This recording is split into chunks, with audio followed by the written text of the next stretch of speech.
Em 28 de fevereiro de 1986, a TV Cultura passou por um momento muito difícil na sua história.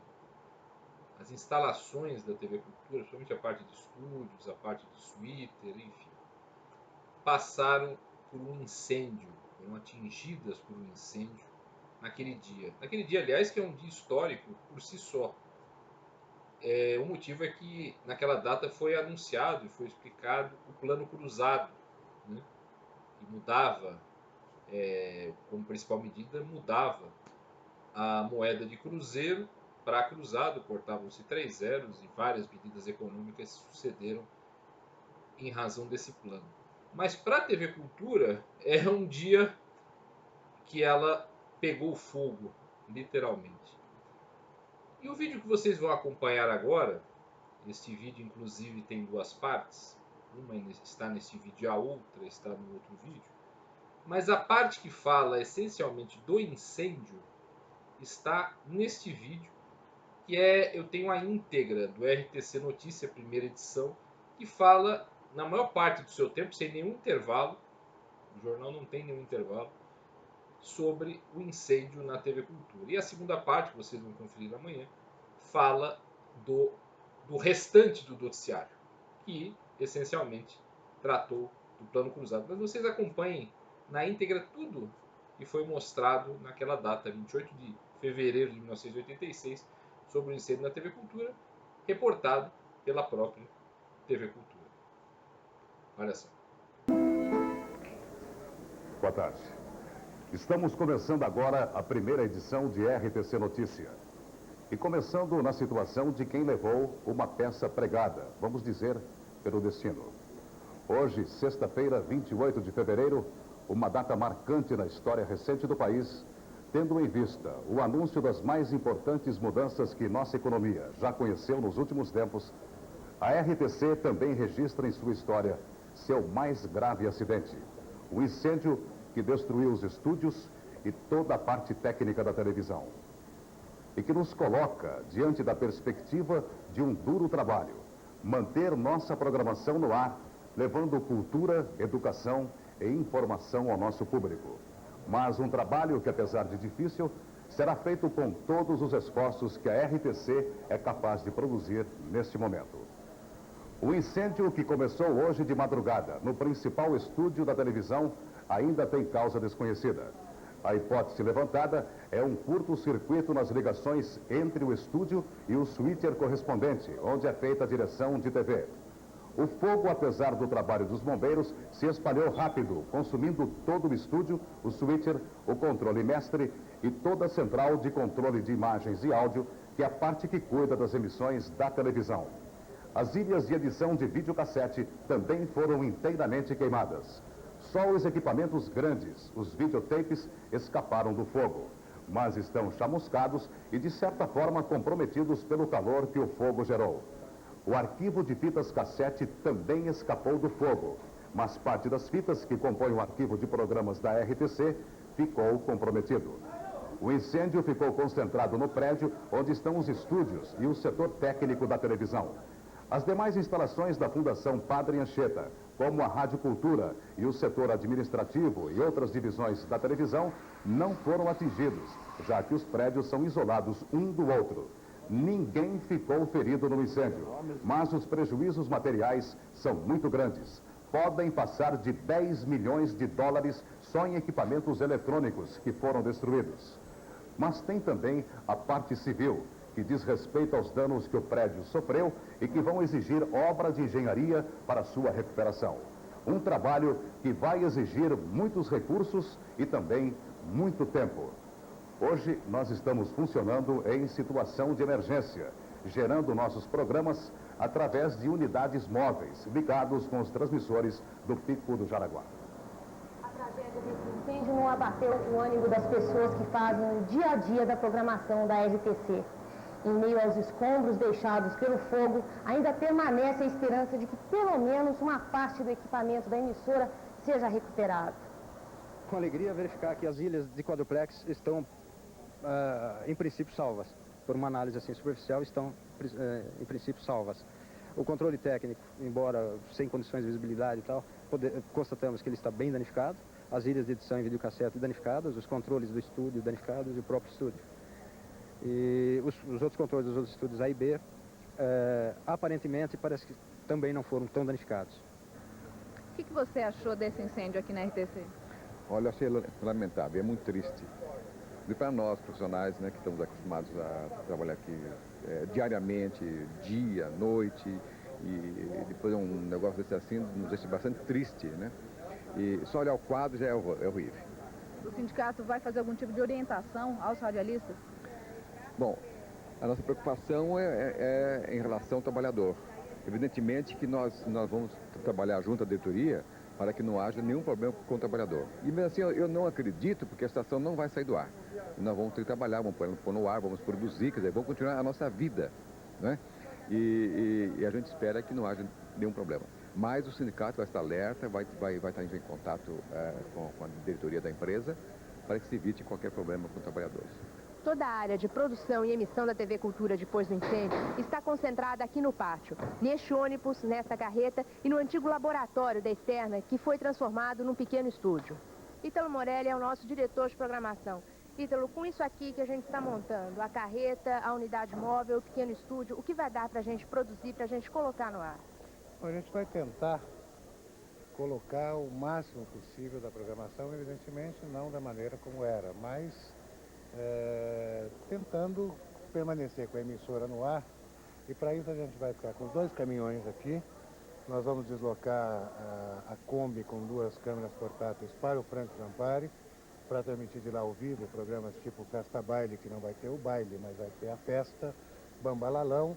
E aqui depois esse estúdio improvisado aqui, nós vamos passá-lo para aquele estúdio lá no fundo UD, para ir fazer esporte de opinião, panorama, jornal. Claro que tudo precariamente, nós vamos ter que operar com os VTs dos caminhões, então nós não vamos ter as ilhas de edição e tal, então nós vamos ter que fazer precariamente, mas vamos estar no ar. Nós vamos, talvez, entre hoje e amanhã, pegar a programação da TVE do Rio, nós estamos ainda vendo essa possibilidade, mas a partir de segunda-feira aí nós entramos com a nossa programação mesmo, sustentando no ar a emissora. Hoje, para que a programação da RTC fosse colocada no ar, foi preciso um esforço muito grande para reunir os recursos técnicos mínimos necessários às transmissões. Logo no início da manhã, assim que os funcionários da RTC iam tomando conhecimento do incêndio, imediatamente eles corriam aqui para a Fundação para ajudar no que fosse possível. E ajuda foi o que não faltou, até mesmo de fora. Em meio a todas as dificuldades, veio também a solidariedade de outras emissoras de televisão de São Paulo. Armando Figueiredo é o diretor de jornalismo da RTCA, mandou essa sexta-feira, prometia ser um dia de muito trabalho, com a cobertura em torno desse pacote econômico do governo, a saída da Praça do Cruzeiro, a nova moeda do cruzado. E nós temos hoje um dia totalmente diferente. Em termos de produção jornalística, quando é que o Departamento de Jornalismo poderá voltar a produzir? Esse incêndio inviabilizou a emissora. Ou a gente consegue recursos para colocar essa emissora de pé desde o começo outra vez, ou nós não temos condição de operar nem jornalismo. Não sobrou, por exemplo, nenhuma ilha de edição de cassete. Sobraram as câmeras portáteis, porque estavam num outro prédio, mas ilha de edição não tem switcher para colocar a emissora no ar. Os estúdios estão todos comprometidos. Conclusão, nós precisamos de uma reequipagem completa na emissora para poder voltar ao ar. Nesse momento, ainda é possível fazer uma avaliação de quanto tempo isso demoraria? É impossível. Dependendo de importação, então, o caso é mais complicado. Primeiro conseguir a verba, depois conseguir liberação da Cassex para importar e, por último, dar com esse equipamento aqui e, finalmente, montar esse equipamento e começar a entrar no ar outra vez, se Deus quiser. O Ailton Munhoz é operador de VT e estava trabalhando na emissora na hora que começou o incêndio.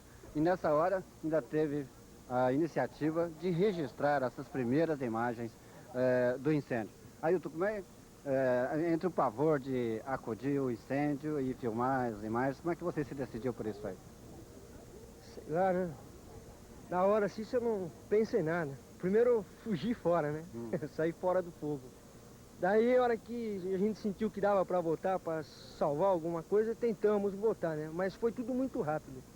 Inclusive, o fogo já era muito alto? Muito alto. Em coisa de 2 minutos, talvez até menos, tomou conta de tudo, apesar dos bombeiros nossos aqui chegarem na hora, né, socorrerem tudo, mas não foi possível. O equipamento que estava lá não foi possível salvar quase nada. Foi aí que você correu almoxarifado para tentar uma câmera e... Exato. Foi eu e o Adelque, o Reginaldo, né? Pegamos o equipamento aí e saímos colhendo umas imagens, né? Para poder ficar aí documentada essa tristeza aí. Você fala em tristeza. Nessa hora, registrar aquelas imagens deve ter sido muito difícil para você. É ruim, né? Ao mesmo tempo, é bom para você que você está mostrando uma coisa que é raro se ver, né? Agora, ao mesmo tempo, é triste, porque é o emprego da gente aí, né? Aí, o problema. Senhor presidente, depois dessas primeiras horas do incêndio, que avaliação é possível nesse momento sobre as perdas da Fundação Padre Anchieta? Bom, nós fomos surpreendidos esta manhã com a notícia de que havia um incêndio no nosso estúdio principal. Foram tomadas as providências devidas, Corpo de Bombeiro, Polícia Técnica, etc. A avaliação dos danos está ainda sendo feita. Não foi possível ainda um cálculo exato, nem verificação dos danos causados totalmente, porque o estúdio ainda está enfumaçado, ainda está em condições que não permitem um exame detalhado do equipamento para se saber exatamente quais foram os danos causados. Mas são grandes. O incêndio assumiu proporções menos, embora houvessem providências iniciais do pessoal de segurança da casa e o Corpo de Bombeiro tivesse comparecido pontualmente logo que chamado. Acontece que as circunstâncias do incêndio foram de tal forma que muito difícil o combate, porque o estúdio continha muito material combustível, e cenários e uma série de coisas desse tipo, de maneira que o incêndio assumiu proporções grandes. Felizmente, no momento, a situação está sob controle e, graças a Deus, não houve nenhum dano pessoal. A Secretaria da Cultura, como órgão que faz a vinculação dessa casa com o governo do Estado, como encara esse acidente?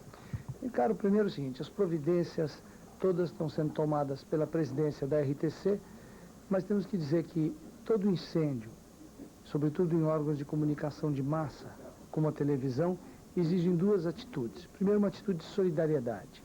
É uma atitude de solidariedade dos funcionários, tudo isso, que vão ter que trabalhar num regime especial. Segundo, a solidariedade dos outros meios de comunicação de massa que tem que ajudar o funcionamento e o reerguimento da televisão. E depois da solidariedade, um espírito de reconstrução.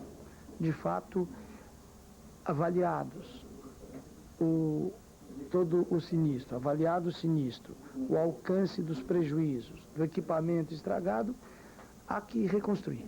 E o Estado estará presente a essa reconstrução, porque a Fundação Padre Anchieta é um patrimônio da sociedade, não é um patrimônio de alguns, nem apenas um patrimônio do Estado, é um patrimônio de toda a sociedade. E nesse sentido nós temos que unir o Estado, temos que unir a sociedade civil, empresários e, sobretudo, o corpo de funcionários desta televisão para o imediato reerguimento da situação, sobretudo com o funcionamento imediato da televisão e a reconstrução do estúdio destruído. Muito triste mesmo, mas nós vamos trabalhar, vamos levantar tudo de novo. A RTC tem recebido nas últimas horas o apoio em todas as áreas e a solidariedade de profissionais envolvidos no processo de fazer televisão.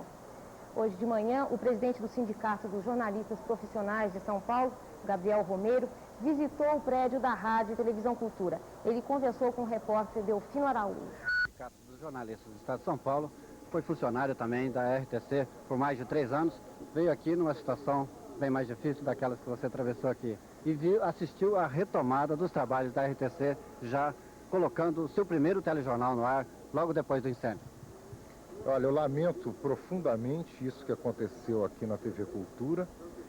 E o que eu posso fazer em nome do Sindicato dos Jornalistas hoje é manifestar a esperança de que o governo do Estado de São Paulo se empenhe em reconstruir a TV Cultura no prazo mais rápido possível, porque isso aqui é um patrimônio do povo de São Paulo, e também manifestar a minha esperança de que a direção da Fundação mantenha a emissora no ar, e mantenha todos os seus empregados trabalhando, porque eu acredito que é esse também os interesses de todos os funcionários da TV Cultura.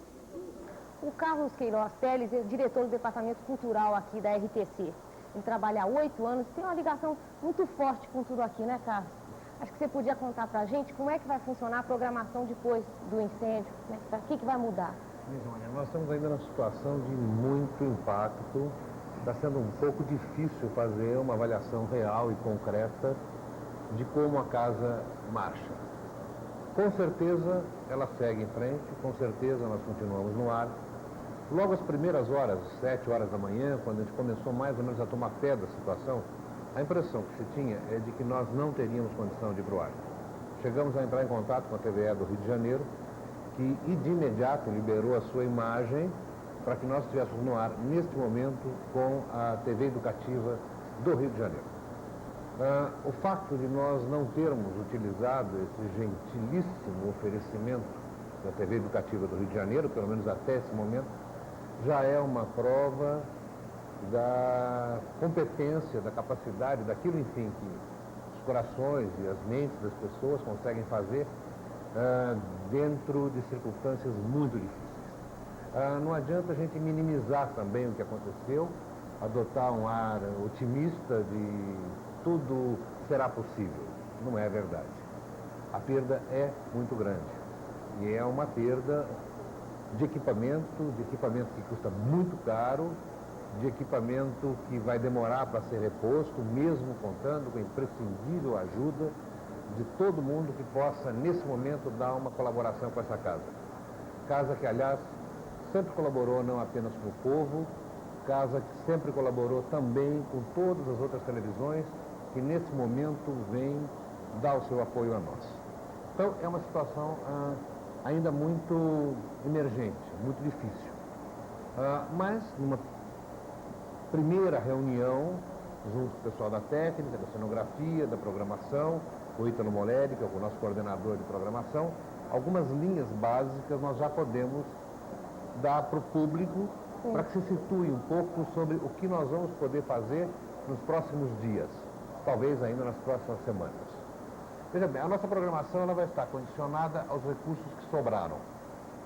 Nós temos a possibilidade de ter aqui na nossa sede um estúdio precariamente funcionando, que é nós chamamos de estúdio D, que é um grande estúdio ainda inacabado, e que no próximo sábado e domingo nós vamos terminá-lo. Quer dizer, aquilo que levaria 2, 3 anos para ser colocado em funcionamento, vai entrar em funcionamento em 2 dias. Nesse estúdio, que é o estúdio D, nós vamos colocar os programas jornalísticos, os programas de prestação de serviço. Então vamos ver, nós vamos ter os noticiosos da casa, vamos ter os programas de esporte, vamos ter o Palavra de Mulher, vamos ter o Panorama e possivelmente algum programa de debate mais no fim da noite. Isto por quê? Porque para funcionamento desse estúdio, nós vamos contar com 2 unidades externas. Esses caminhões da RTC que vocês veem circulando por aí, eles vão ficar imóveis. Quer dizer, na verdade, nós perdemos os nossos braços. Quer dizer, a nossa programação vai ser uma programação utilizando aquilo que nós tínhamos, que ia ir para fora e que agora vai se imobilizar aqui dentro. Então, esta é uma faixa da programação que permanecerá. É claro que com muita deficiência. O telejornal depende fundamentalmente de ilhas de edição. Estas desapareceram todas. Estamos contando já, fizemos um pedido logo de manhã, o Rio de Janeiro também, a direção da FUNTV e o Parreira, em princípio, prometeu e está fazendo todo o esforço para nos enviar da TVE do Rio de Janeiro, com o auxílio da FUNTV, 1 ou 2 ilhas de edição que a gente aguarda aqui o mais rapidamente possível. Registramos também que a Bandeirantes, a Globo e a Gazeta, a Manchete também, já nos ofereceram horários para nós podermos fazer as edições das nossas matérias nestas emissoras. Então, somando, vamos dizer, a precariedade de tudo isso e a gentileza de tudo isso que está nos sendo oferecido, é possível que esta programação, a partir de segunda-feira, esteja sendo transmitida nos seus horários habituais. Muito bom. Restam dois aspectos da programação que nós temos que pensar, que é a parte de ensino e que é a parte cultural. A parte de ensino, nós temos parte de aulas que já estão gravadas, essas possivelmente poderão ser aproveitadas, nós vamos falar Se o de arquivo não tiver. nós vamos saber do arquivo, isso ainda dentro de pouco tempo. Temos o programa Bambalalão, que é um programa ao vivo, que a nossa programação infantil faz parte do Departamento de Ensino, e alguns programas também de debates, e tem programas gravados como o Catavento, que também estão nessa situação de espera. O que puder ser feito dentro desse estúdio D, que é o que nós mencionamos, seriam alguns programas de debate, possivelmente prioridade educação e alguns outros, um novo programa de debate que deveria estrear esta semana com o Jornal da Tarde, que era um programa sobre vestibulares e sobre ensino superior. Isso nós vamos ver como será possível ser feito. Agora, a parte de programação dita, vamos dizer, cultural, que é a nossa parte de programação mais leve, que é a nossa parte de musicais, a nossa parte mais suave mesmo, mais de entretenimento, essa nós vamos ter que levar para o Teatro Franco Zampari. O Teatro Franco Zampari, que vocês conhecem, é onde é feita a nossa programação de auditório. Então lá permanecerão o Viola Minha Viola, para lá serão transferidos o Café Concerto às segundas-feiras, que deverá ir para lá às 21 horas. O programa que vocês conhecem muito, o Ligue para o Clássico, com o Diogo Pacheco, também irá às terças-feiras, passará a ser feito ao vivo no teatro. Com o Festa Baile, que é o programa, não diria o carro-chefe, mas é um dos programas de maior audiência na nossa emissora, muito querido de todos. Com a Festa Baile, nós teremos que parar provisoriamente, por enquanto, com o baile e manter a festa. Ou seja, nós vamos levar o programa também para o auditório e nesse auditório apresentá-lo na forma de um show com o Silvio Mazuca, com o Aguinaldo Raiol e com os demais convidados, ao vivo também. Quinta-feira teremos algum outro programa a ser criado, sexta-feira Alegria do Choro ao vivo também lá e possivelmente na tarde de sábado alguma coisa, na tarde de domingo também ao vivo, talvez o próprio Viola Minha Viola passe a ser feito ao vivo aos domingos. Sim. O que nós perdemos, isso por enquanto não há nenhuma perspectiva, é a nossa capacidade de produção de programas mais sofisticados. Exemplo, o Teatro 2. Ontem à noite foi ao ar o Processo Crispim, um belíssimo Teatro 2, produzido pela Suzana Amaral, nossa produtora, agora premiada no Festival de Berlim. E até esse momento nós não sabemos sequer se esta fita desse programa salvou-se ou não. Porque como ele foi apresentado ontem, nós não sabemos ainda se essa fita salvou-se ou não. Você sabe como é que está o arquivo agora, em que circunstâncias estão as fitas que estavam no arquivo? Veja, nós temos, é preciso explicar ao público uma coisa. A RTC tem um dos maiores arquivos de programação desse país. Nós devemos ter hoje aproximadamente algo entre 15 e 16 mil horas de programação arquivada. Porém, há um detalhe. A programação que não está sendo utilizada constantemente, essa programação está num prédio totalmente separado, portanto está preservada. É uma grande parte da programação, mas circunstancialmente, a programação mais antiga. A programação que está indo ao ar, a programação que está sendo gerada naquele período, naquele mês, ela é guardada num outro arquivo esse que fica exatamente muito perto ao local do incêndio. Pelo que a gente está sabendo até agora, pode ser até que já haja alguma novidade melhor, a parte, vamos dizer, frontal desse arquivo foi prejudicada. Mas uma grande parcela desse arquivo parece que, graças a Deus, está lá para a gente verificar o estado em que se encontra. O Queiroz, nessa circunstância em geral, as pessoas ficam muito assustadas com a possibilidade de desemprego, porque muitos técnicos vão ficar sem poder trabalhar esse tempo. Vocês já estão pensando nessa possibilidade? Veja, bom, isso não é muito bem, não poderia dizer que não é da minha alçada. Eu sou um empregado como todos vocês. Quer dizer, eu sou um empregado como qualquer um aqui, eu sou um empregado igualmente interessado na manutenção da casa no ar com toda a sua potencialidade. Eu digo o seguinte, eu acredito pessoalmente, e pelo que eu conheço dessa casa, nesses 8 anos, que mais do que nunca o corpo de funcionários será prestigiado. Na verdade, mais do que nunca, a casa vai poder ir ao ar dependendo da competência, da dedicação e da qualidade dos seus funcionários. Quer dizer, na medida em que nos faltam equipamentos, nós vamos ter que substituir esses equipamentos com sacrifício e dedicação. Penso que isso é uma coisa que deve estar, eu diria, que está fora da cogitação de qualquer pessoa. Tá certo. Obrigada pela sua presença, Carlos. Vamos lá. O Júlio tem mais notícias para vocês. O governador Franco Montoro lamentou o incêndio. Garantiu que o governo do estado dará todo o apoio para a recuperação da emissora. E agradeceu a solidariedade dos outros canais de televisão que emprestaram suas instalações. Montoro encarregou o secretário da Cultura, Jorge Cunha Lima, de representar o governo do Estado nas providências necessárias. Eu pedi ao secretário de Cultura que, em nome do governo, estivesse no local e visse todas as providências que podem ser tomadas desde logo e a médio prazo para a reconstituição e até o suprimento dos equipamentos para que a TV Cultura continue a prestar a São Paulo a grande contribuição de informar e de contribuir para a cultura em São Paulo. Eu acabo de receber do secretário algumas informações a respeito, já foram tomadas providências. Quero agradecer às demais televisões de São Paulo que se puseram à disposição para suprir com as suas instalações, seus canais, as deficiências decorrentes de um incêndio, e me solidarizo com todos os funcionários e o pessoal da TV Cultura por esse acontecimento, reafirmando o propósito do governo de dar todo o apoio à breve reconstituição dos efeitos desse incêndio. E aí, gostaram? Material inédito, exclusivo aqui do canal Arquivos 1000. Se você gostou, curta, comente, compartilhe. Faça com que esse vídeo cresça e o canal apareça. Grande abraço, pessoal. Tchau, tchau.